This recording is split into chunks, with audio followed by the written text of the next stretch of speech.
Dear students, in this video we are going to do the long answer questions from the lesson Sparrows Extensive Study Class 11th General English. So let's begin.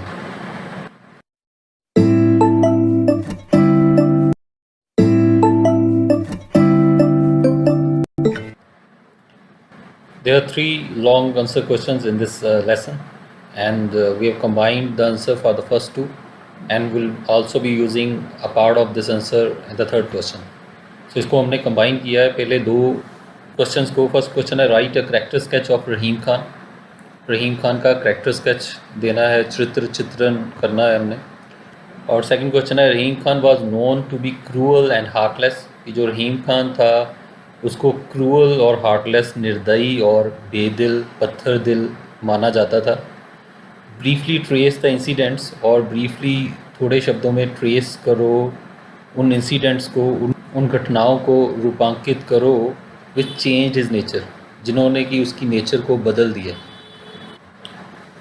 Rahim Khan was a kind and cheerful young man. So Rahim Khan पहले kind, दयालु और cheerful, खुश रहने वाला, happy young man था, नौजवान था. Who was transformed, जो कि बदल गया, चेंज हो गया, into a cruel and heartless human being. एक क्रूअल, निर्दयी और पत्थर दिल इंसान में तब्दील हो गया. Because of the frustration of his dreams. उसके ड्रीम्स के, उसके सपनों की फ्रस्ट्रेशन की वजह से, सपनों के टूटने की वजह से उसमें ये बदलाव आ गया. He loved a girl. वो एक लड़की से प्यार करता था. And longed to join circus. और सर्कस ज्वाइन करने की उसकी इच्छा थी. But his dreams were shattered. लेकिन उसके सपने चकनाचूर हो गए, तोड़ दिए गए बाय हिज पेरेंट्स. उसके पेरेंट्स के द्वारा, माता पिता के द्वारा. Rahim Khan held his parents, his family and the society. और रहीम खान अपने पेरेंट्स को, अपनी परिवार को और समाज को responsible for the frustration of his dreams. अपने ड्रीम्स के, सपनों के टूटने की वजह के लिए ज़िम्मेदार मानता था. ही अवेंज्ड हिमसेल्फ. और उसने अवेंज किया, अपना बदला लिया, bye turning hostile towards the society. कि समाज के प्रति होस्टाइल होकर, शत्रुतापूर्ण रवैया रख के, समाज के साथ लड़के झगड़ के. ही इल ट्रीटेड हिज वाइफ. वो अपनी पत्नी को उसने इल ट्रीट किया, बुरा व्यवहार किया. हिज चिल्ड्रन, अपने बच्चों के साथ. एंड हिज बुलक्स, और अपने बैलों के साथ भी. And behaved rudely with everybody. और सभी के साथ र्यूडली बिहेव किया उसने. बड़ा रूखेपन वाला उसका व्यवहार था. His children ran away from home. उसके बच्चे घर से दौड़ गए, घर छोड़ के चले गए. And his wife also left him. उसकी पत्नी भी इसको छोड़ गई. Because of his ill treatment. उसके बुरे व्यवहार की वजह से. When Rahim Khan was left alone. और जब रहीम खान अकेला रह गया, he felt a strange affinity. उसको एक अजीब सा लगाव महसूस हुआ टुवार्ड्स द स्पैरोज. स्पैरोज के प्रति, चिड़ियों के प्रति. Who had built A nest in his हट. जिन्होंने कि उसकी झोंपड़ी में एक घोंसला बनाया था. The sparrows kindled the feelings of love and compassion. और स्पैरोज ने किंडल किया, भड़काया, उजागर किया feeling of love and compassion. प्यार और दया की भावना उसके मन के अंदर जगाई. इन हिज हार्ट, उसके दिल के अंदर. He called the young ones of the sparrows by the name of his own children. और वो जो यंग वंस थे, स्पैरोज के जो बच्चे थे, उनको अपने बच्चों का नाम लेके बुलाता था. वन डे रहीम खान गॉट ड्रेंच्ड. एक दिन रहीम खान ड्रेंच्ड हो गया, पूरी तरह से भीग गया. While repairing the roof over the sparrows nest. जब वो स्पैरोज के नेस्ट के ऊपर, घोंसले के ऊपर जो रूफ थी, छत थी झोंपड़ी की, उसकी मरम्मत कर रहा था. In heavy downpour. और जो हैवी डाउनपोर, बड़ी तेज़ बारिश हो रही थी उसमें. ही फेल सीरियसली इल. और वो सीरियसली इल हो गया, बहुत गंभीर रूप से बीमार हो गया इसकी वजह से. His only worry. और उसकी जो एक ही चिंता थी ड्यूरिंग हिज लास्ट मोमेंट्स, उसके आखिरी क्षणों में, was that who would take care of the sparrows after him. कौन स्पैरोज की देखभाल करेगा उसके बाद, उसके जाने के बाद. उनका ख्याल कौन रखेगा, यही चिंता थी उसको मरने से पहले भी.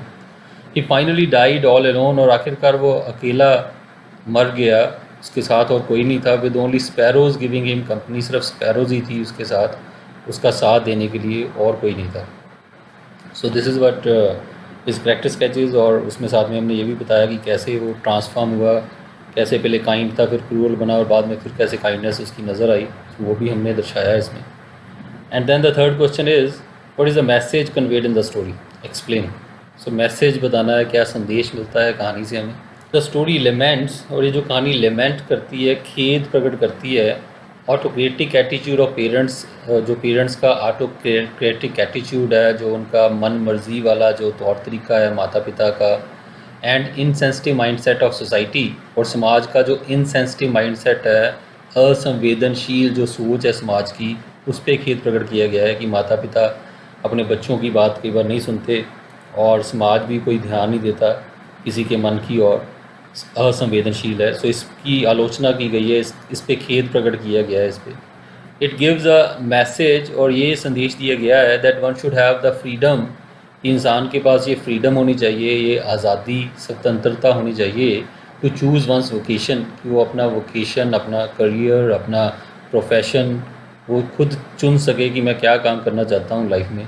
एंड परस्यू वंस ड्रीम्स, और अपने ड्रीम्स को, अपने सपनों को परस्यू कर सके, उनका पीछा कर सके, अपने सपनों को साकार करने की कोशिश कर सके, ये स्वतंत्रता होनी चाहिए.